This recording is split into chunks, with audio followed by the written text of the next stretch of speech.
और डॉक्टर साहब, नए ट्रॉमा सेंटर में जॉब कैसी चल रही है?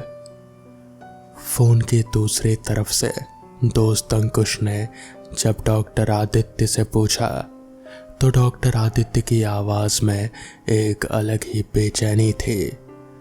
पता नहीं यार, ट्रॉमा सेंटर तो है लेकिन यहाँ पर जो डेथ रेट है वो एक्सपेक्टेशन से बहुत ज़्यादा है। ट्रॉमा सेंटर है तो एक्सीडेंटल केस तो आएंगे, डेथ रेट तो ज़्यादा होगा ही, फिर उनसे क्या डरना। हाँ वो बात नहीं है, लेकिन अमूमन इतनी डेथ काउंट होते नहीं हैं यहाँ पर जितने यहाँ पर हैं। समझ रहा है बात को? चल कोई बात नहीं, अगर काम समझ ना आए तो कुछ वक्त करके छोड़ देना। अंकुश की आवाज़ में सहानुभूति थी। फोन रखने के बाद डॉक्टर आदित्य सोच में पड़ गया था। वो अपने दोस्त अंकुश को कैसे बताए कि डेथ रेट से तो नहीं, लेकिन यहाँ पर जो अफवाहें फैली हुई हैं वो उन्हें ज़्यादा परेशान कर रहे थे। कल ही जब वो सर्जरी के बाद मरीज को मृत घोषित करता हुआ बाहर निकलने लगा तो उसने देखा उसका operation theatre assistant Diwakar. Assistant उस लाश के गले में एक लाल माला पहना रहा था। जब उसने पूछा कि ये क्या है तो उसने कहा, साहब यहाँ पर लाशें भूत बनकर फिरती हैं। क्या बकवास कर रहे हो? बौखला गया था आदित्य। हाँ सर, ये सही बात है। जब तक इन लाशों का अंतिम संस्कार नहीं होता ये लाशें भूत बनी यहीं पर घूमती फिरती रहती है।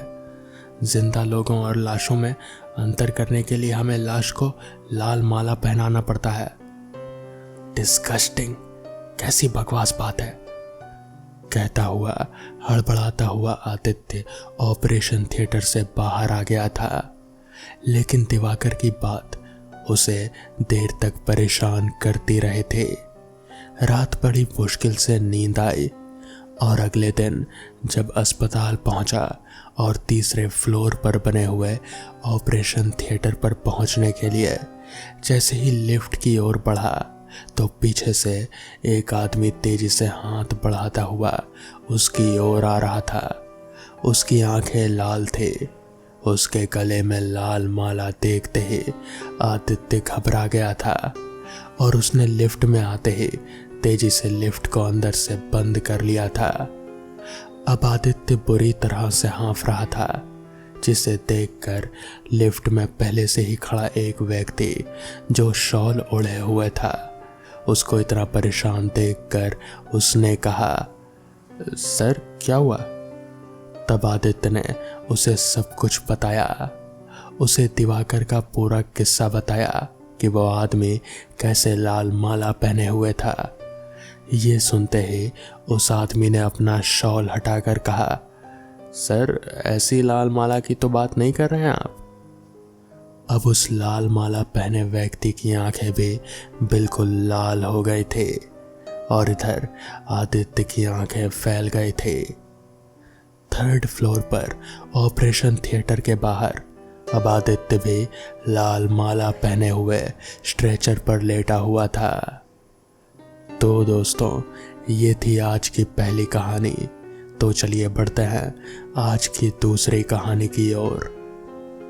राजेश एक युवा लेखक था जो अपने नए उपन्यास के लिए एकांत की तलाश में था।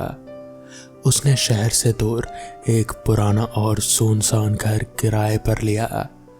वो घर बहुत ही पुराना था और कई सालों से वहाँ कोई नहीं रहता था, लेकिन राजेश को इससे कोई फर्क नहीं पड़ा। उसे तो बस शांति चाहिए थी। पहली रात जब राजेश अपने कमरे में सोने की तैयारी कर रहा था तो उसे दूर से एक हल्की सी आवाज़ सुनाई दी। उसने ध्यान नहीं दिया और सो गया, लेकिन रात के बीच में वो फिर से जागा। इस बार आवाज़ और भी साफ थी, जैसे कोई उसके कमरे के बाहर खड़ा हो और उसका नाम लेकर पुकार रहा हो, राजेश, राजेश। आवाज धीमी और भयानक थी।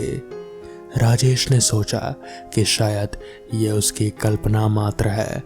उसने खुद को समझाया कि यह पुराना घर है, यहाँ अजीब आवाजें आना सामान्य बात है। लेकिन अगली रात वही आवाज फिर से सुनाई दी, इस बार और भी नजदीक से। राजेश, क्या तुम मुझे सुन सकते हो? आवाज अब उसके कानों के पास से आ रही थी। राजेश का दिल तेजी से धड़कने लगा। उसने घर के चारों ओर देखा, लेकिन उसे कुछ भी असामान्य नहीं लगा। फिर भी उसे लगने लगा कि वो घर कुछ छिपा रहा है। अगली सुबह राजेश ने घर के पुराने हिस्सों की जांच करने का सोचा। उसने बेसमेंट का दरवाज़ा खोला और नीचे उतरा। बेसमेंट में धूल और मकड़ियों का जाल था। एक कोने में उसे एक पुराना टेप रिकॉर्डर दिखा जो धूल से ढका हुआ था। उत्सुकता में आकर उसने उसे साफ किया और चलाने की कोशिश की। रिकॉर्डर ने थोड़ा शोर किया और फिर अचानक बंद हो गया। लेकिन अचानक से उस रिकॉर्डर से वही आवाज आने लगी जो रात को सुनाई दे रहे थे। राजेश, तुमने मुझे जगा दिया है, अब कोई रास्ता नहीं। राजेश घबरा कर पीछे हट गया। तभी उसकी नज़र रिकॉर्डर के नीचे रखी एक पुरानी डायरी पर पड़ी। उसने डायरी उठाई और उसे पढ़ना शुरू किया। डायरी में पिछले किराएदार की कहानी लिखी हुई थी। जो भी उस घर में रहने आया वो उन आवाज़ों से परेशान हो गया था और आखिरकार वो गायब हो गया था। डायरी के आखिरी पन्ने पर लिखा था, जो भी ये पढ़ रहा है वो अब सुरक्षित नहीं है। ये आवाज़ें किसी और की नहीं बल्कि उसी की होती है जो इसे सुनता है। ये आवाज़ें उसकी आत्मा का हिस्सा बन जाती हैं। राजेश ने डायरी फेंक दी और बाहर भागने लगा। लेकिन जैसे ही उसने दरवाज़ा खोला उसे वही आवाज़ फिर से सुनाई दी, इस बार उसकी अपनी ही आवाज़ में। राजेश, तुम मुझसे बच नहीं सकते, मैं तुम्हारे अंदर हूँ। राजेश ने अपने कानों को ढक लिया, लेकिन आवाज़ और तेज हो गई। अब उसे अपने अंदर से कई आवाज़ें सुनाई दे रहे थे, जैसे कई लोग एक साथ बोल रहे हों। उसकी आंखों के सामने अंधेरा छा गया और वो ज़मीन पर गिर पड़ा। अगले दिन जब मकान मालिक आया तो उसने राजेश को बेसमेंट में बेहोश पाया। राजेश की आंखें खुली हुई थी, लेकिन उसकी आंखों में जिंदगी की कोई झलक नहीं थी। वो बस बड़बड़ा रहा था, मैं आवाज़ हूँ, अब मैं ही आवाज़ हूँ। कहते हैं उस दिन के बाद से राजेश की वही आवाज़ उस घर में गूंजती रहती है। जो भी नया किराएदार आता है वो वही आवाज़ें सुनता है और फिर एक दिन वो भी उन आवाज़ों का हिस्सा बन जाता है। तो दोस्तों, ये थी आज की दूसरी कहानी। तो चलिए बढ़ते हैं आज की आखिरी कहानी की ओर। सारे कस्बे के लोग उस अस्पताल को भूतहा अस्पताल कहते हैं। उस अस्पताल का असली नाम विक्टोरिया हॉस्पिटल है। इस अस्पताल को आज से करीब 100 साल पहले अंग्रेजों ने बनवाया था। उस अस्पताल के सामने एक कब्रिस्तान है। मेरे दादाजी ने मुझे बताया था कि आज से 60 साल पहले इस अस्पताल में ऑपरेशन के दौरान बहुत ही बड़ी भूल चूक हो गई थी, जिसकी वजह से एक लड़की की मौत हो गई। तब से उसी लड़की की आत्मा उस अस्पताल में भटकती फिरती है। रात को ढलते ही कोई भी इंसान उस रास्ते से नहीं गुजरता, क्योंकि उस लड़की की आत्मा राहगीरों को परेशान करती है। हालांकि मैं दादाजी की बताई पुरानी भूतहा कहानियों में ज़्यादा विश्वास नहीं करता था, एक रात मैं अपने 2 दोस्तों अंकित और राजू के साथ रात को बाइक पर घूम रहा था। तभी मेरे एक दोस्त ने मुझे विक्टोरिया हॉस्पिटल वाले रास्ते से चलने को कहा। हम में से कोई भी ज्यादा भूत प्रेतों पर विश्वास नहीं करता था, तो हमने उसी रास्ते से जाने का पक्का किया। उस समय रात के 10 बज चुके थे। हम तीनों ने ये बात अपने घर वालों को नहीं बताने का वादा किया और उस रास्ते पर निकल पड़े।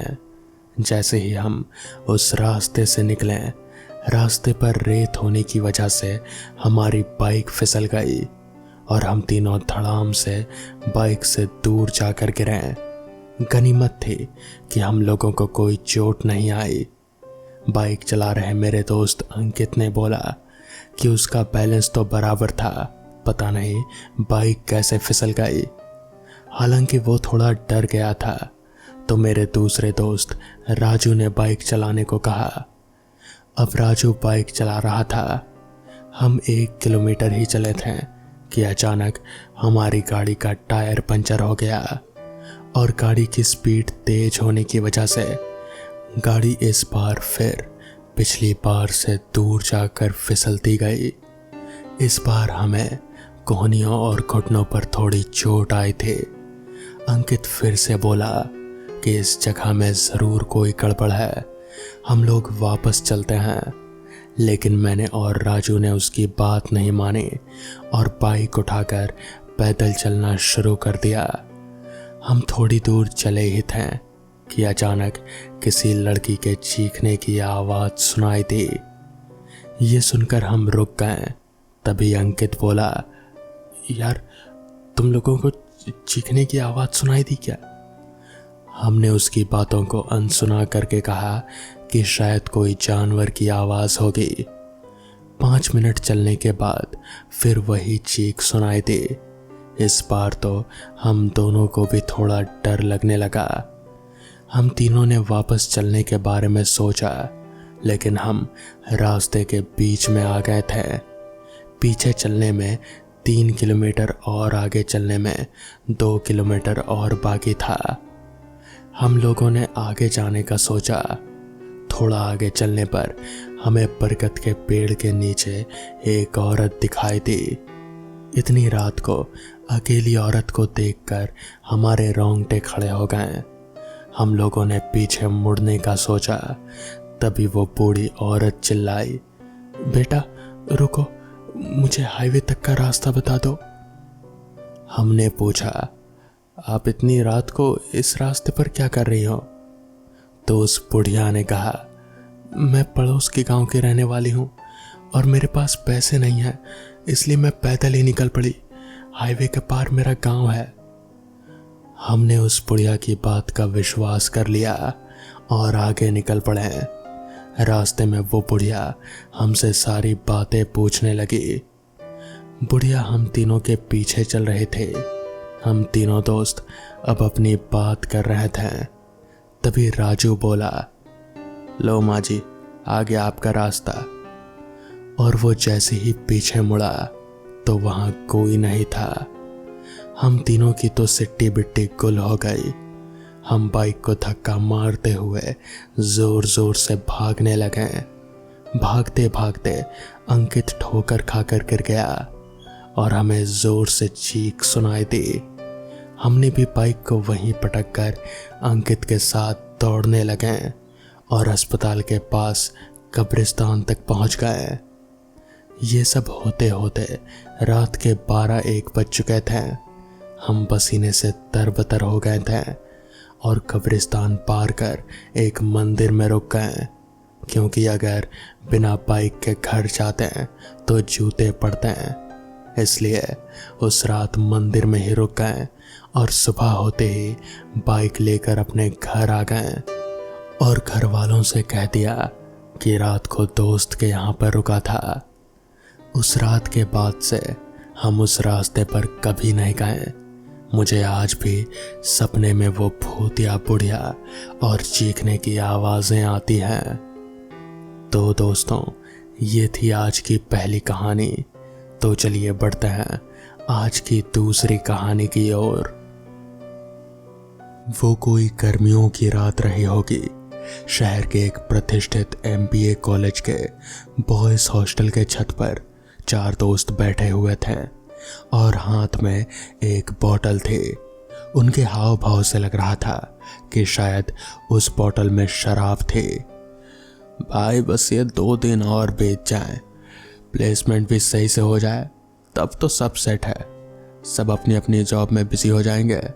सबको ऐसे हॉस्टल पे छत पर बैठना, दुनिया भर की बातें करना, जूनियर्स की रैगिंग लेना, ये सब बहुत याद आने वाला है। रजनीश ने विनोद को देखते हुए कहा, हाँ भाई, जब जिंदगी भी पूरी तरह से निर्धारित हो जाती है तब ये कॉलेज लाइफ बहुत याद आती है यार।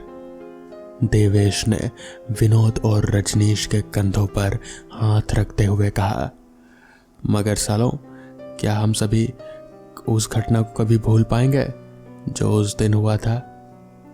रजत ने कहीं शून्य में देखते हुए कहा, साले मनहूस, तेरा हर वक्त ऐसी बातें करना जरूरी है क्या? कभी तो उस बात को भूल जाया कर और हमें भी भूल जाने दिया कर। विनोद ने रजत को घूरते हुए कहा, वो बात हमारी जिंदगी का एक ऐसा कड़वा सच है जिसे हम चाहकर भी नहीं बदल सकते हैं। रजत ने कहा, अंधेरी रात में जब चांद भी बादलों के पीछे कहीं दुबका पड़ा था, उस 2 मंजिला भव्य हॉस्टल के सामने वाली सड़क से लगी रोड लाइट ही थे जो अंधेरे को मिटाने की कोशिश कर रहे थे। मगर अचानक वो भी ऑन ऑफ होने लगी और पास से घर घर की आवाजें आने लगी। चलो भाई, मौसम खराब हो रहा है, चलो नीचे चलते हैं। इस रजत की बातें सुनने से बेहतर है कि हम सब अपने अपने बिस्तर पर जाकर सो ही जाएं। देवेश ने कहा। इसके बाद वो चारों छत पर रखी बड़ी सी पानी की टंकी के दाईं ओर लगी लोहे की सीढ़ी से नीचे उतर गए। सब कुछ शांत हो गया था, मगर काले आसमान में बिजली चमक उठी और पानी की टंकी की ओट में एक बड़ा सा काला साया खड़ा नजर आया, जिसकी एक जोड़ी बिल्लौरी आंखें चमक रहे थे और अगले ही पल वो गायब था। रात के 2 बज रहे थे। दूसरी मंजिल के बड़े से गलियारे के दोनों ओर 6 कमरे थे और उस गलियारे से ही निकलता हुआ गलियारा बाईं ओर मुड़ गया था, जहां फिर दोनों ओर 6 कमरे थे। पहले वाले गलियारे के अंत में एक बड़ी सी वॉल क्लॉक लगी हुई थी और उसके बाईं ओर बाथरूम और दाईं ओर स्टोर रूम था। वॉल क्लॉक से आगे बढ़ते हुए देवेश और रजनीश का कमरा दूसरे नंबर का था। वो उसके सामने वाला कमरा विनोद का था। गलियारे में लगा छोटा सा पीला बल्ब केवल एक इशारा कर रहा था कि यहाँ जिंदा लोग हैं, अन्यथा वहां शमशान से भी ज्यादा खामोशी पसरी थी। रजनीश और देवेश अपने कमरे में अपने अपने बिस्तर पर सो रहे थे। उनके बगल वाले कमरे में रजत और विनोद घोड़े बेचकर सोए हुए थे। पूरे हॉस्टल में खामोशी पसरी हुई थी। रोड लाइट के ऑन ऑफ होने की तरह अब गलियारे में लगा बल्ब भी जल बुझ होने लगा था। पूरे हॉस्टल में किसी लड़के के फफक फफक कर रोने की आवाजें गूंजने लगी।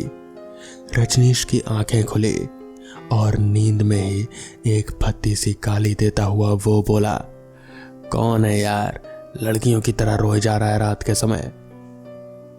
और वो नींद में ही चलता हुआ बाहर गलियारे में पहुंचा, मगर वहां कोई नहीं था। हाँ, बल्ब जरूर अब भी जल बुझ रहा था। रजनीश ने पूरी दूसरी मंजिल छान मारी, मगर कहीं कोई नहीं मिला। थक कर वो वापस अपने कमरे में सोने के लिए जा ही रहा था कि तभी रोने की आवाज और तेज हो गई। इस बार ध्यान से सुनने पर रजनीश को वो आवाज बाथरूम से आती हुई महसूस हुई। कौन रो रहा है यार लड़कियों की तरह? उसने बाथरूम में झांक कर देखा तो कोई भी नजर नहीं आया, मगर अब गलियारे में लगे उस पीले बल्ब के साथ साथ बाथरूम की लाइट्स भी जलने बुझने लगी थी। रोने की आवाज अब पूरी तरह से बंद हो गए थे। इस बार वो थोड़ा सकपका गया, मगर डरा नहीं। उसने सोचा कि जब यहाँ आ ही गया हूँ तो हल्का होकर ही चलता हूँ, और वो अपना काम निपटाने लगा। उसे लगा कि कोई है जो उसकी पीठ को घूरे जा रहा है, और अचानक ही उसने अपना सिर झटका, मानो अपने दिमाग में आने वाले विचारों को झटक रहा हो, और सामने लगे शीशे को देखने लगा। पर सामने देखते ही उसकी रीढ़ की हड्डी में एक ठंडी लहर दौड़ गई। शीशे में उसे वही काला साया नजर आया जिसके सिर्फ आंखें चमक रहे थे, बिल्ली जैसी डरावनी आंखें। वो आंखें धीरे धीरे रजनीश के करीब आ रहे थे और करीब आती गई। कौन? रजनीश उन आंखों को पहचान चुका था, मगर उसे यकीन नहीं हो रहा था कि ये वही साया है। पहचान तो तू गया ही है, अब देर मत कर, चल मेरे साथ। उस काले साए ने आवाज में एक अलग ही लचक के साथ कहा। नहीं, मैं कहीं नहीं जाऊंगा। और तू लौट कैसे आया साले? कहता हुआ रजनीश उस साए को मारने के लिए पलटा ही था, मगर उसने रजनीश को दूर धक्का दे दिया और अपने बाईं ओर लगे वॉश बेसिन को उखाड़कर उसके सिर पर फेंक दिया। खून का एक फव्वारा निकला और अगले ही पल सब शांत। वो साया गायब हो चुका था। अगली सुबह तक पुलिस, वार्डन और हॉस्टल के लड़के उस बाथरूम में खड़े हुए थे। रजनीश की लाश को पहचानना मुश्किल हो चुका था। इधर देवेश, विनोद और रजत का चेहरा पीला पड़ चुका था।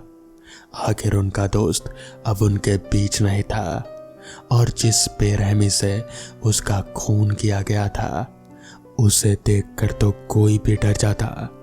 उन तीनों का वो दिन जितनी मुश्किल से बीता था, रात उससे भी ज्यादा मुश्किल से बीतने वाली थी। रात हो गई थी। तीनों ने बामुश्किल खाना खाया और अपने कमरे में सोने चले गए। उन्हें अब भी यकीन नहीं हो रहा था कि जिस रजनीश के साथ बैठकर वो बीती रात अपनी आगामी भविष्य की योजना बना रहे थे, वही रात रजनीश की आखिरी रात थी। विनोद और रजत तो अपने कमरे में साथ थे, जैसे तैसे उनका समय कट रहा था, मगर देवेश वो अपने कमरे में अकेला था। उसे रह रहकर रजनीश की डरावनी लाश उसके आंखों के सामने याद आ रहे थे। जैसे तैसे आंखें मूंदकर वो सोने की कोशिश करने लगा। रात के किसी पहर उसकी नींद दरवाजे पर हुई दस्तक के कारण खुल गई। देवेश, उस आगंतुक ने बाहर से आवाज दी। वो आवाज तो विनोद की थी, मगर उसमें जो लचक थी उससे देवेश अनजान नहीं था। विनोद? देवेश ने घबराते हुए पूछा। दरवाजा खोल। वो आवाज अब अपनी लचक खोकर भयानक और डरावनी हो गई थी। देवेश की कमरे की लाइट भी बंद हो चुकी थी। अब उसे समझ आ गया था कि उसके कमरे के बाहर वो कौन था। दरवाजा खोल। वो भयानक आवाज फिर गूंजी। अब देवेश डर से चिल्लाने लगा था, इधर उधर भागने लगा था। भड़ाक की आवाज हुई और दरवाजा टूटकर जमीन पर गिर चुका था। तू? देवेश की आवाज में डर झलक रहा था। हाँ, मैं। क्या गलती थी मेरी? तुम लोगों ने मुझे किस गलती के लिए इतना जलील किया था? जीते जी तो मुझ में ताकत नहीं थी तुम लोगों को जवाब देने की, मगर अब मरने के बाद मुझ में भी ताकत है और शक्ति भी। अब मैं बदला लूंगा, उस साय ने कहा, जिसे अभी अभी देवेश ने जय कहकर संबोधित किया था। वो एक झटके में ही देवेश के सामने आ खड़ा हुआ और देवेश डर से कांपने लगा। मुझे छोड़ दे जाए, मैंने वो सब जानबूझकर नहीं किया था। जाने दे भाई, प्लीज प्लीज। देवेश घिघियाता हुआ बोला। जय के सामने हाथ जोड़कर वो खड़ा था। कभी मैं भी ऐसे ही बोला करता था, तुमने छोड़ा था मुझे, जय ने गुस्से में कहा। वो अब भी एक साय के ही रूप में था। उस घुप अंधेरे में सिर्फ उसकी बिल्लौरी आंखें ही चमक रहे थे। मुझे छोड़ दे। देवेश का वाक्य पूरा होने से पहले ही एक गुलाबी रंग का दुपट्टा हवा में उड़ता हुआ आया और उसका एक सिरा देवेश के गले के चारों ओर गोल गोल लिपटता गया और दूसरा सिरा पंखे से जाकर बंध गया। देवेश हवा में झूल गया। उसकी जीभ बाहर लटकी हुई थी और गर्दन एक ओर मुड़ी हुई थी। जय जा चुका था अपना एक और बदला लेकर। दरवाजा वापस अपनी जगह लग गया था, बिल्कुल पहले की तरह। अगली सुबह जब देवेश बहुत देर तक भी अपने कमरे से बाहर नहीं निकला तो रजत और विनोद ने वार्डन को बुला लिया और इसके बाद जब देवेश के कमरे का दरवाजा तोड़ा गया तो सब सुन्न रह गए। देवेश की लाश पंखे से लटकी हुई थी और उसमें सफेद रंग के कीड़े रेंग रहे थे। पूरी लाश सड़ चुकी थी, मगर ऐसा मुमकिन नहीं था। देवेश तो कल रात ही मरा था, तो फिर ऐसा कैसे हो सकता है? इतनी जल्दी उसकी लाश कैसे सड़ सकती है? रजत और विनोद अब एक दूसरे का चेहरा देखने लगे। शायद उन्हें भी अब अंदाजा हो चुका था कि उन्होंने कितनी बड़ी गलती की थी, जिसकी सजा उनके दो दोस्तों को मिल चुकी है और शायद अब इन दोनों को भी मिलने वाली थी। रजत और विनोद वहीं पास ही में खड़े पुलिस अफसर के पास गए और उन्हें अकेले में बात करने के लिए राजी कर लिया, जिसके बाद उन्होंने उस अफसर को पूरी बात बता दी। दरअसल रजत, विनोद, देवेश और रजनीश, ये चारों दोस्त एक जूनियर जयंत उसकी रैगिंग लिया करते थे। बहुत ही बुरी तरह से उसे जलील किया करते थे। एक दिन वो लोग हॉस्टल की छत पर जयंत को ले गए और उसे पूरी तरह से जलील करने लगे। जयंत हॉस्टल के छत पर किनारे पर बैठा हुआ था और गलती से इन लोगों का झटका जयंत को लगा और जयंत छत से धड़ाम से नीचे जा गिरा। गिरते ही उसकी मौत हो चुकी थी। चारों दोस्तों ने वहां से निकलना ही सही समझा और वो लोग वहां से निकलकर अपने अपने कमरे में आ गए। इस घटना को हॉस्टल की तरफ से आत्महत्या करार दिया गया।